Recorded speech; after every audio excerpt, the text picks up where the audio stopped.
Good morning students, भारतीय online class में मैं हिमांशु शर्मा आपका स्वागत करता हूं। तो बच्चों, आज हम पढ़ेंगे बायोलॉजी।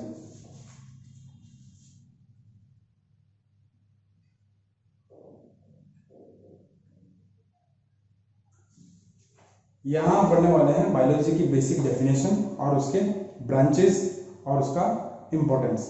ठीक है, तो शुरू करते हैं। First class, first point, definition.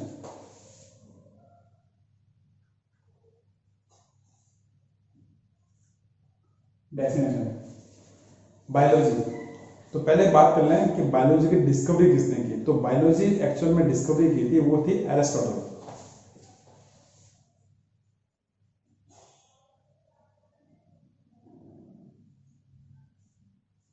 जिसे अपन अरिस्टो कहते हैं। ठीक है, तो बायोलॉजी की डिस्कवरी इन्होंने की थी।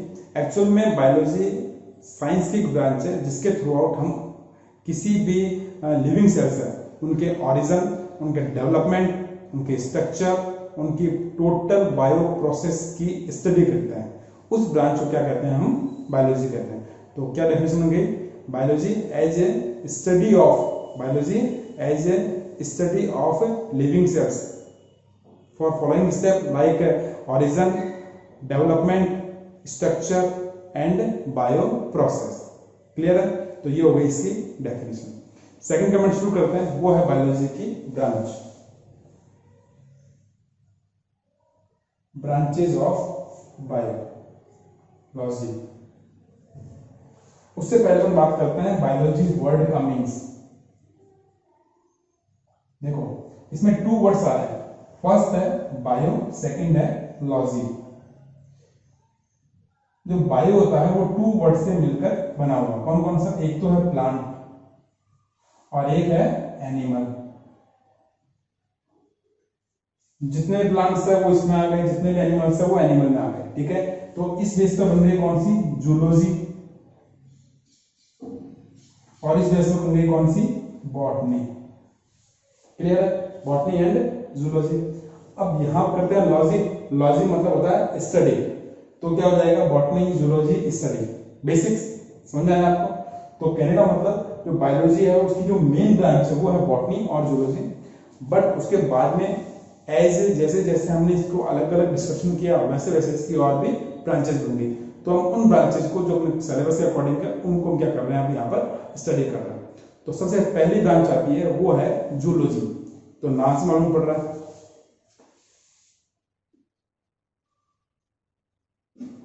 जूलॉजी। इसकी डिस्कवरी की थी वो एरिस्टोटल ने की थी। ठीक है, तो स्टडी ऑफ जू यानी study of animals is called zoology. तो साइंस की जो भी ब्रांच होगी जिसमें अपन क्या करेंगे, एनिमल्स की स्टडी करेंगे, उसको क्या बोलेंगे? जूलॉजी। क्लियर हो गया बात? सेकंड है बॉटनी।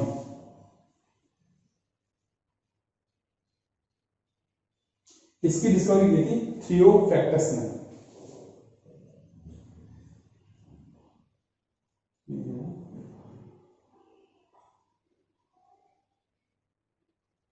थियोफ्रैक्टस ने इसकी डिस्कवरी की थी, इसीलिए द फादर ऑफ बॉटनी थियोफ्रैक्टस को कहते हैं। तो study of plants, study of plants is called botany. ठीक है, तो अब यहां देखो आप दो चीजें आई हैं, study of animals and study of plants. ये क्यों करें हम? Why we study of plants and zoology? तो बेसिकली ह्यूमन अपनी लाइफ को और ज्यादा क्या करना चाह रहा है, उसको डेवलप करना चाह रहा है, उसमें और फीचर्स ऐड करना चाह रहा है, उसमें न्यू डिस्कवरीज, उससे किससे उसको क्या मिलेगा, प्रॉफिट मिल रहा है। उन सब के लिए वो स्पीसीज को मॉडिफाई, डेवलप करवाना रेगुलर इसके लिए रिसर्च कर रहा है। और इसके लिए उसको जिससे भी उसको प्रॉफिट हो रहा है उसकी डीप स्टडी कर रहा है। तो प्लांट की स्टडी क्यों कर रहे हैं? कि हम उस जैसे प्लांट से हमारा जो मेन मोटिव है वो ऑक्सीजन और फूड है। तो क्या प्रोसीजर हो कि आर्टिफिशियली फूड या आर्टिफिशियल ऑक्सीजन को लेबोरेटरी में प्रोड्यूस कर सके। कि रीजन, क्योंकि प्लांट की अगर स्टडी करी तो उसमें कौन सा कंटेंट है, कौन सा पार्ट है जो इस प्रोसेस के लिए रेस्पॉन्सिबल है। अगर वो सारा रेस्पॉन्सिबल पार्ट हमको नॉलेज में आ जाए, नोटिस में आ जाए, तो उसका कंट्रीब्यूशन चेक करके उसको और ग्रोथ कर सकते हैं या उसको लेबोरेटरी में प्रोड्यूस कर सकते हैं। तो इसीलिए ह्यूमन बीइंग अपने प्रॉफिट के लिए, अपने डेवलपमेंट के लिए रेगुलर प्लांट्स और एनिमल्स की क्या कर रहा है, रेगुलर स्टडी कर रहा है। तो इसके लिए अलग अलग ब्रांचेस बना दी गई है। ठीक है, आप देखो प्लांट्स में कितना डेवलपमेंट हुआ है, न्यू स्पीसीज जो फ्रूट्स वाले प्लांट है, जो आजकल हाइब्रिड प्लांट आ रहे हैं, तो ये पॉसिबिलिटी किससे हुआ है, स्टडी ऑफ प्लांट से ही पॉसिबिलिटी हुई है। नेक्स्ट करते हैं इसके अंदर microbiology.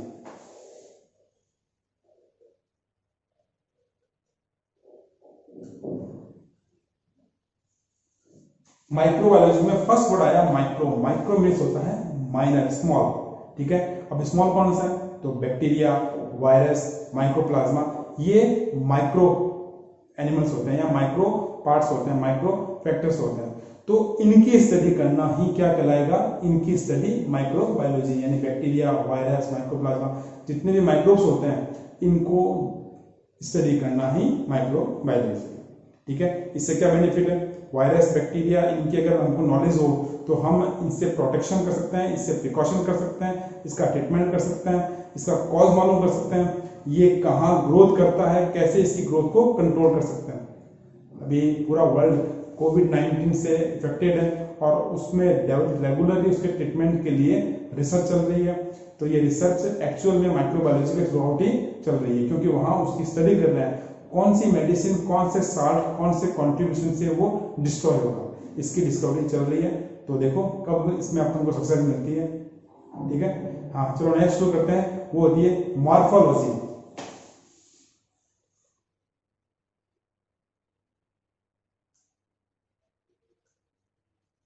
Morphology, study of external structure of animal is called morphology. Means चाहे प्लांट हो चाहे एनिमल हो, जिसकी हम अगर प्लांट मॉर्फोलॉजी होगी तो प्लांट की एक्सटर्नल स्ट्रक्चर को, एनिमल मॉर्फोलॉजी होगी तो एनिमल की एक्सटर्नल स्ट्रक्चर की स्टडी कर रहे हैं। तो ये हो गया मॉर्फोलॉजी। बेनिफिट, पर्टिकुलर डिजीज का इससे इफेक्ट जनरेट हो जाएगा। जैसे आपने देखा होगा एक्सीडेंट केस के अंदर किसी का हैंड ब्रेक होता है, लेग ब्रेक होती है, कट मार्क लग जाता है, तो उसकी वापस से रिकवरी, उसको वापस से जो क्या ट्रीट करते हैं वो उसकी कंडीशन, एक्चुअल कंडीशन के कंपैरिजन करके उसका ट्रीटमेंट होता है। तो वो कब पॉसिबल होगा, जब एक्चुअलिटी कंडीशन पूरी की पूरी इंटरनली पूरी डिटेल में अवेलेबल होगी। तो इसी को बोलते हैं मॉर्फोलॉजी। फिर बात करते हैं एनाटॉमी, मॉर्फोलॉजी के ऑपोजिट।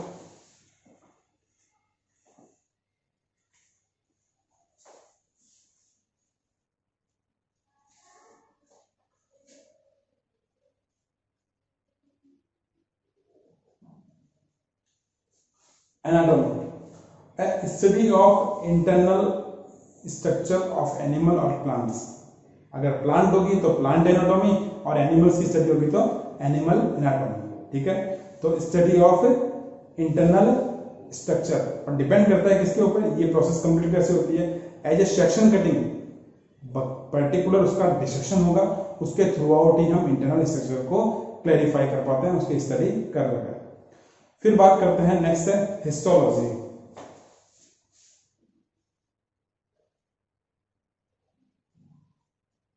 Study of tissue. जैसे ह्यूमन बीइंग है उसमें टिश्यूज कौन कौन से पैटर्न के, जैसे सिंपल टिश्यू है, कॉम्प्लिकेटेड टिश्यू है, लिक्विड टिश्यू है। तो इन सब टिश्यूज की स्टडी करना, उसका पैटर्न, उसको कौन से ऑर्गन में कौन से टिश्यू है, अगर टिश्यू डैमेज हो जाए तो स्टडी अपन ने कर रखी है, तो वैसे टिश्यू अपन बॉडी में क्या कर सकते हैं, प्रोड्यूस कर सकते हैं या फिर उसको रिप्लेस कर सकते हैं। तो कब होगा, जब हिस्टोलॉजी की इंफॉर्मेशन होगी। नेक्स्ट करते हैं साइटोलॉजी।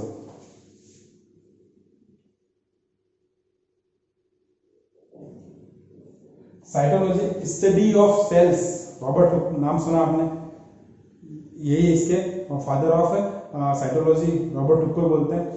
तो देखो यहाँ स्टडी ऑफ सेल्स कर रहे हैं, क्या बेनिफिट है सेल्स की स्टडी का, क्योंकि सेल्स स्टडी से सेल ऑर्गन के बारे में मालूम पड़ेगा, सेल कंपोजिशन के बारे में मालूम पड़ेगा।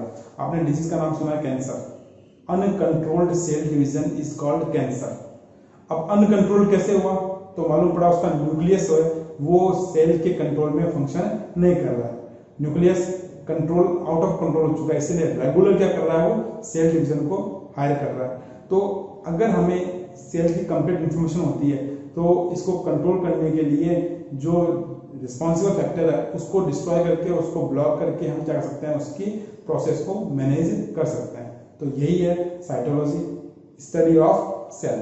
फिर बात करते हैं नेक्स्ट, वो है जेनेटिक्स।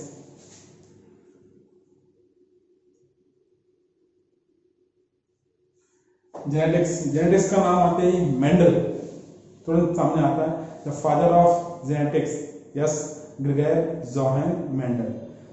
इन्होंने हमें क्या बताया था कि जो कैरेक्टर्स होते हैं वो एक जनरेशन से नेक्स्ट जनरेशन में कैसे ट्रांसफर होते हैं और कैसे हम बेस्ट क्वालिटी के प्लांट्स प्रोड्यूस कर सकते हैं। और इसी थ्योरी को ह्यूमन बीइंग, एनिमल के लिए भी डेवलप करवाया जा रहा है और किया भी जा रहा है, जिससे बेस्ट टाइप के स्पीसीज जनरेट हो सके। तो ये सारी चीजें हम कहाँ पढ़ते हैं, जेनेटिक्स में। फिर बात करते हैं physiology.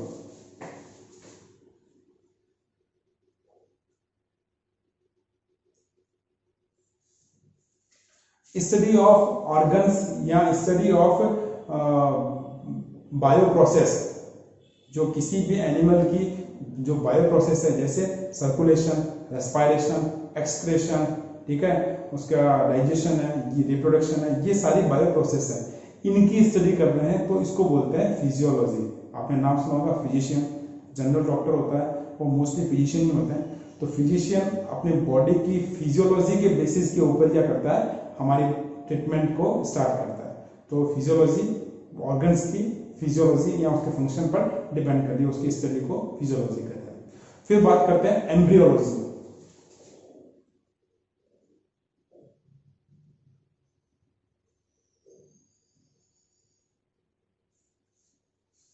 Embryology, study of embryo. Embryo कौन सा हुआ, मतलब गैमेट से लेकर फर्टिलाइजेशन और फर्टिलाइजेशन से एम्ब्रियो डेवलपमेंट तक की जितनी भी प्रोसेस है उसकी स्टडी ही एम्ब्रियोलॉजी है।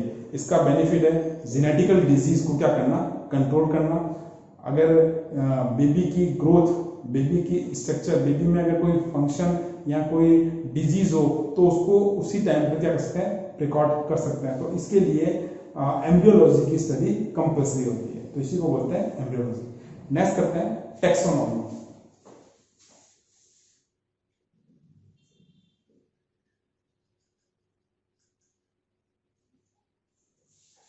टैक्सोनॉमी बोलते हैं क्लासिफिकेशन को। जैसे आपको कहा जाए कि मार्केट से शॉपिंग करके आनी है, आपको आपके गार्जियन ने लिस्ट दे दी, कुछ वेजिटेबल्स दे दिए, कुछ ग्रोसरी आइटम दे दिए, आप मार्केट में गए, अब आपके पास एक बैग है, अब उसी बैग के अंदर मिल्क, वेजिटेबल्स, राइस, शुगर सब एक में डाल के सब कैसा हो जाएगा, मिक्सअप हो जाएगा।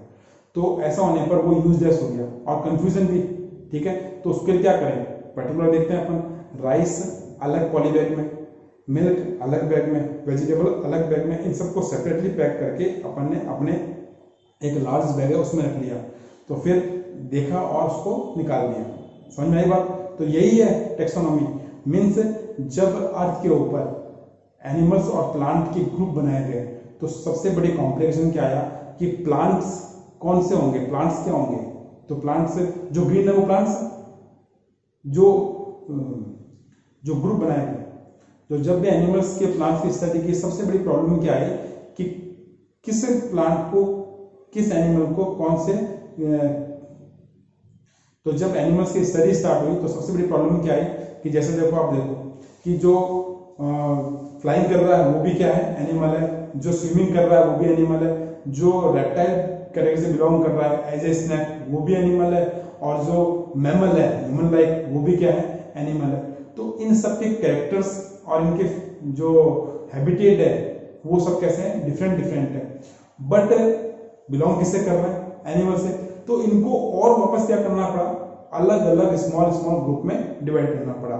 लाइक जो फ्लाइंग कर रहे हैं उनको क्या कहते हैं, एवीज, जो स्विमिंग कर रहे हैं उनको बोलते हैं पीसीज, जो हमारे कैटेगरी से बिलोंग कर रहे हैं उनको बोलते हैं मैमल, जो रेप्टाइल से हैं उनको रेप्टाइल बोलते हैं, फिर जो बोथ क्लाइमेट में जैसे वाटर और सरफेस दोनों बिलोंग कर रहे हैं उनको बोलते हैं एम्फीबिया। तो ऐसे अलग अलग कैटेगरी बनाई गई, और क्या फायदा उसका, ताकि एज ए स्टडी कैसे रहे उनकी प्रॉपरली कर सकें। तो जिसके थ्रू आउट किसी भी एनिमल को स्मॉल स्मॉल ग्रुप में, किसी भी पार्ट को स्मॉल ग्रुप में बांटकर फिर उसके बाद में क्या करते हैं, स्टडी करते हैं, उसको बोलते हैं टैक्सोनॉमी। ठीक है, और इसके जो ग्रुप होते हैं उनको बोलते हैं टैक्सा। फिर बात करते हैं इकोलॉजी।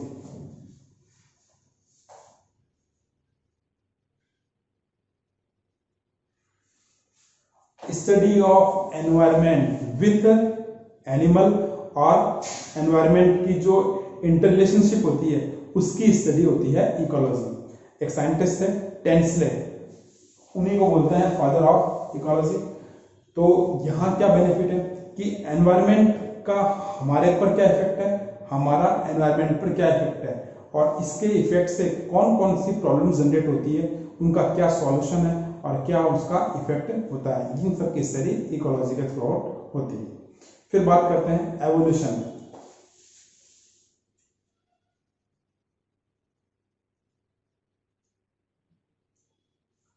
एवोल्यूशन, एवोल्यूशन किसी भी एनिमल के डेवलप होने के बाद, किसी भी एनिमल के प्रोड्यूस होने से लेकर करंट, जैसे ह्यूमन बीइंग एवोल्यूशन, इसमें हम क्या करते हैं, किसी भी एनिमल के ओरिजिन से के बाद में, ओरिजिन से लेकर उसकी करंट स्टेज तक की जो जो उसकी डेवलपमेंट स्टेज है उनकी स्टडी होती है। उसी एवोल्यूशन से यही मालूम पड़ा है, बहुत कई सस्पेंस है वो एवोल्यूशन थ्रू आउट जनरेट हुए हैं, सॉल्व आउट हुए। जैसे जो हॉर्स है, एक्चुअल में हॉर्स का डेवलपमेंट रैबिट साइज के एनिमल से हुआ है, ये आप एवोल्यूशन के थ्रू आउट क्लियर करते हो। एक नॉर्मल कंफ्यूजन है एग और हैन में कि फर्स्ट कौन, एग या हैन। इस प्रॉब्लम को भी किसने सॉल्व आउट किया है, एवोल्यूशन ने। तो ये डेवलपमेंट रिलेटेड जितनी भी डाउट्स हैं या डेवलपमेंट जितनी भी स्टडीज होती हैं वो एवोल्यूशन के थ्रू आउट सॉल्व होती है। ठीक है, जो हम बुक में आगे सिलेबस में पढ़ेंगे। फिर अपन आगे बात करते हैं एंटेमोलॉजी।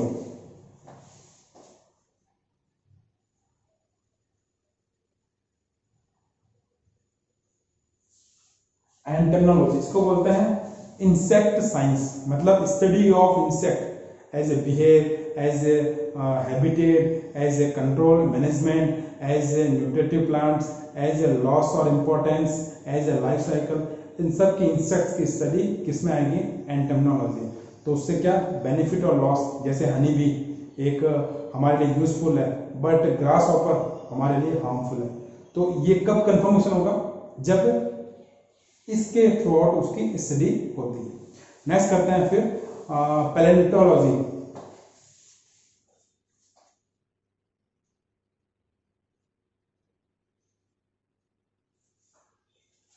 पैलेंटोलॉजी इसको बोलते हैं फॉसिल साइंस से बोलते हैं, मतलब डायनासोर, जैसे आपने देखा है, नाम सुना है डायनासोर, डायनासोर को किसी ने भी नहीं देखा बट हमारे पास उसका एक पर्टिकुलर स्केच अवेलेबल है, उसका स्केलेटन अवेलेबल है, उसका शेप कैसा होगा, लार्जेस्ट डायनासोर कैसा था, स्मॉलेस्ट कौन सा था, ये सारी डिटेल हमारे पास अवेलेबल है। कैसे, पैलेंटोलॉजी। जब भी क्या करते हैं, डिस्कवरी होती है, उसमें जो भी पार्ट मिलते हैं उनकी स्टडी करके फिर उसके थ्रू आउट हम क्या करते हैं, मॉडल बेस प्रोड्यूस करते हैं। तो ये है पैलेंटोलॉजी जो हमारे पास्ट को शो ऑफ करती है। फिर बात करते हैं पैथोलॉजी।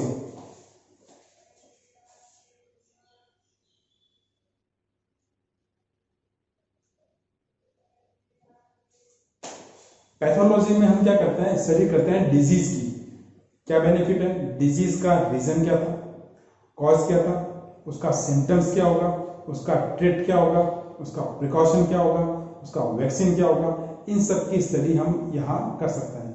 तो उससे बेनिफिट क्या है कि फ्यूचर में वो डिजीज जनरेट ही नहीं है। जैसे पोलियो, पोलियो का वैक्सीनेशन सब में कंप्लीट हो चुका है। तो आज कंडीशन ये है कि इंडिया पूरी तरह से पोलियो प्रूफ कंट्री है।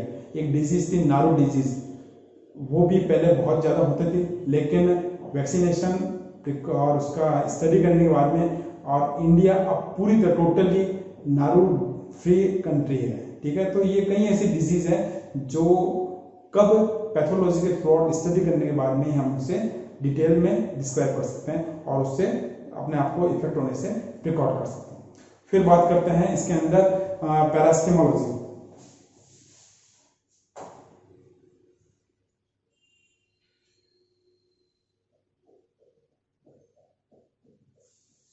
पैरास्टिमोलॉजी मतलब देखा होगा जैसे कई इंसेक्ट्स होते हैं जो बॉडी के इनसाइड में भी है, कई बॉडी के आउटसाइड भी है। जैसे मॉस्किटो, वो हमारी बॉडी के आउटसाइड में है और वहां से हमारा ब्लड क्या कर रहा है, सक कर रहा है, तो वो पैरासाइट हो गया, किसका, आउटर एक्सटर्नल पैरासाइट। और कुछ होते हैं इंटरनल पैरासाइट, जैसे टीनिया सोडियम, जैसे लिवर फ्लूक, ठीक है, ये वो पैरासाइट है जो बॉडी के इनसाइड में रहते हैं। और कुछ पैरासाइट कैसे हो गए, बॉडी के एक्सटर्नल पार्ट में रहते हैं। तो इनकी स्टडी करके हम इनके इफेक्ट और इनके लॉस ऑफ प्रॉफिट को क्या कर सकते हैं, यूज कर सकते हैं। जैसे लीच है, लीच एक्सटर्नल पैरासाइट है एनिमल्स में, जो लगता है ब्लड को सक कर रहा है, बट ओल्ड टाइम के ऊपर इसका यूज करते थे मेडिसिन में, पॉइजन को या वर्म के इफेक्ट को या फिर फंगस के इफेक्ट को कम करने के लिए पर्टिकुलर लीच थेरेपी यूज होती थी। तो वो कब हो सकता है, जब पर्टिकुलर उसकी स्टडी होगी। फिर बात करते हैं इक्थेमोलॉजी।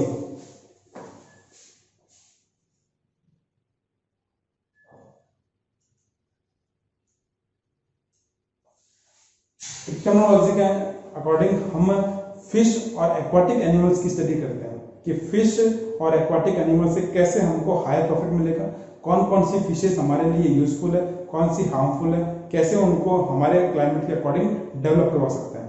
पर्टिकुलर इन ब्रांचेस के अंदर पीजी कोर्स भी अवेलेबल है, एमएससी भी इन सिलेबस में सब्जेक्ट्स में कंप्लीट होती है। तो ये इसलिए ताकि मोस्टली इनसे हम क्या कर सकें और ज्यादा हाई प्रॉफिट ले सकें। तो यहाँ पर फिशरी और एक्वाटिक एनिमल की स्टडी होती है। फिर बात करते हैं बायोटेक्नोलॉजी।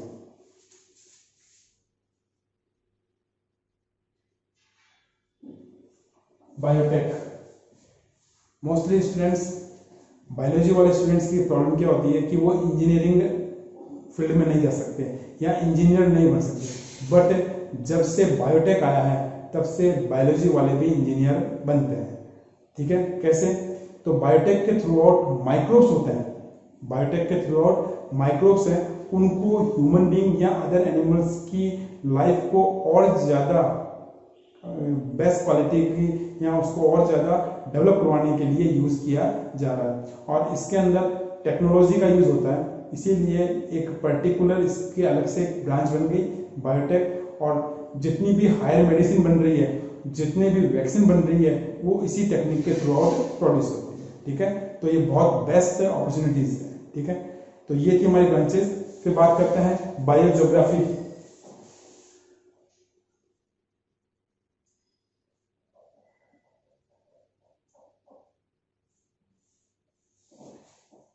ये जो साइंस की ब्रांच होती है, इसमें हम पर्टिकुलर ज्योग्राफिकल एरिया की स्टडी करते हैं। जैसे आपने देखा होगा मून और मार्स है, यहाँ पर डिस्कवरी हो रही है लाइफ की, तो उससे पहले उसके ज्योग्राफिकल पार्ट की स्टडी होती है कि उसकी सोइल के अंदर, उसके क्लाइमेट के अंदर, उसके एनवायरनमेंट के अंदर लाइफ की पॉसिबिलिटी है या नहीं है। तो ये जो स्टडी होती है, ये सारी किसमें होती है, बायोजियोग्राफी में होती है।